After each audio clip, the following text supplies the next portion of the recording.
Our story today starts with an athlete like Derrick Rose of the Chicago Bulls. For those of you who aren't fans of basketball, Derrick Rose was a very phenomenally, naturally talented athlete. In 2008, he was the first pick in the NBA draft, and in 2011, he was the league's youngest MVP ever. Now, unfortunately, the very next year, Derrick Rose sustained an ACL injury in the act of jumping. Thousands upon thousands of dollars were spent trying to get Rose back on the court, and when he finally came back about a year later, he just wasn't exactly the same player.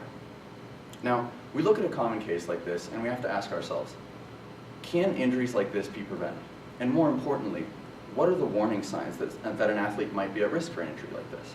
Now, that's just what myself and another group of researchers set out to find out. A series of functional clinical tests already exist that include acts such as hopping, lunging, jumping, that claim to be indicative of when an athlete is at risk for injury.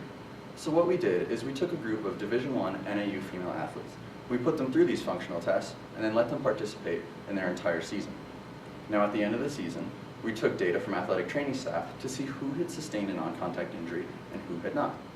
Now, what we expected to find was there to be some sort of correlation between performing poorly on the functional test and non-contact injury in those athletes.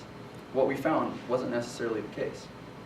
So those who did sustain an injury during their season compared to those that did not sustain an injury during their season performed pretty much the same on these functional tests. Now, it has to be noted that only 17 out of the 82 female athletes that were tested sustained a non-contact injury, which is not really a big enough number to draw some solid conclusions from. Fantastic for NAU athletics, not so good for our research. Now, we ask ourselves, why is this important? Why is this significant and important for our society? About 150,000 ACL injuries occur every year in the United States, and about 70% of those injuries are due to non-contact reasons. And it costs about $20,000 to $50,000 for the surgery and all the rehabilitation, depending on the individual. On top of that, it takes about 9 months to fully come back to playing a sport. And anybody who's had this injury can tell you it's a really gritty and grueling process that takes a lot of mental and emotional energy. So, where does that leave us?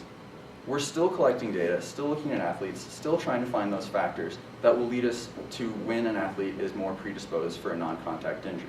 Now, this is going to apply all the way from elite athletes like Derrick Rose down to your Sunday soccer player.